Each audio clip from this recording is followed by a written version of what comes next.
برنامه دری امید درمانبخش روح شماست. از آموزگاران چی طلب کرده می شود؟ چگونه رفتار، چگونه مناسبت باید داشته باشند با نورسان؟ واقعا من صحبت مستقیما داشتم با آموزگاران.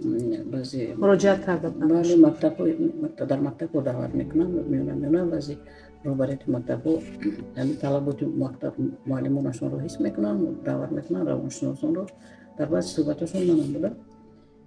من مشکلات بعضی کودکان ایندیگو رو آنها نمیدونم، واقعا شاید نمیدونم در برنامه‌های مکتب‌های عالی این هنوز وارد نشده است، زیرا از نگاه پسیکولوژی این یک دانش تجربه‌های نبستن و برای وارد کردن به برنامه‌های مکتب‌های عالی یک وقت زود دراز لازم است. همه چیزی که نظام است وقت زیادتر طلب میکنه. ولی معلم حاضر روبرو است. معلم با مشکلات حاضر روبرو است و بعضی روبروی مسئولیت شناس مکتب‌ها از مکتب‌های شخصی دعوت میکنن. اونجا ما بعضا 3-4 ساعت با معلمان صحبت میکنیم. روانشناسان رو دعوت میکنن. بله من حتی حالتایی است که وقتی من با پدر مادران رو بعضا دعوت میکنم، من حالتایی یاد دارم که در طول روزم گریه میکردم.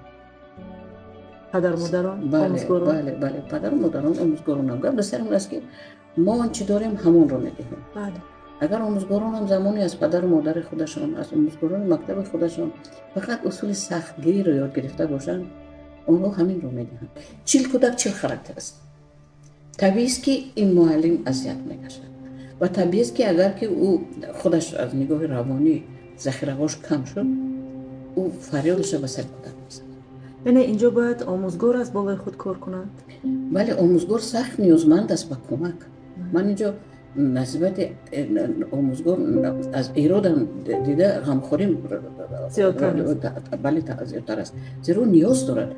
در مکتب برای که آموزگار نسوزد، یک عباره است که آدم از کسب میسوزد، یعنی از کسبش دلمانده میشد، بیزار میشد و وقتی که شما از کسبتون راضی نیستید، وقتی به صنف میوید، اگر شما معلم شد کودک بد میبینید.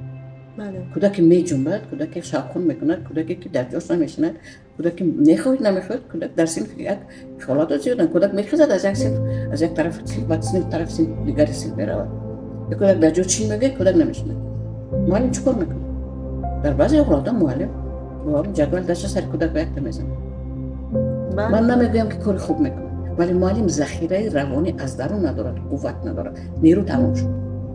و تصور کنید باید روانی نورس در این حالت از چه مشکلاتی میگذره. و در قبول کردن یگان قرار در این موارد آنقدر قدرتی که باید داشته باشد. و از بالای همه این کلانسالانی که از اول در روزگار بیشتر خودشون در روی که پدر مادر و بابا و بیاشون بودن با جزا کلان شده بودن، زدن یکی از اصولهای تربیت حساب می‌دارن. آنها به همین سر همین نورس همین چیزا رو می‌رسن. یک دعوای بسیار معمولی بی‌معنی داره. من خیلی نبودم. آن چیزی دادید همون رو میگیرید. و امروز فکر کنید. فرداتون امروز فکر کنید. زیر فردا شما فرزند شما. خصوصا در محیط تاجیکی ما که ما سلسله عائله رو قوی نگاه داشته ایم. این برد ما است، ولی این برد به بدبختی تبدیل دادن این کاری نیست که ما باید امروز کنیم.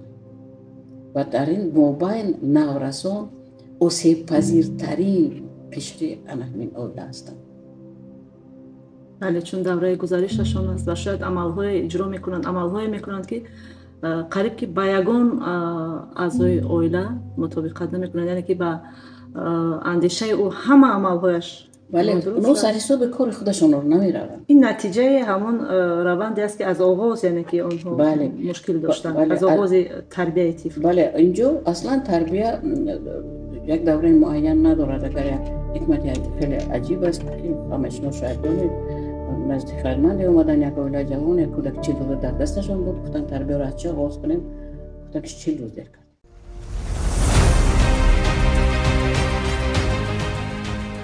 برنامه دری امید درمانبخش روح شماست.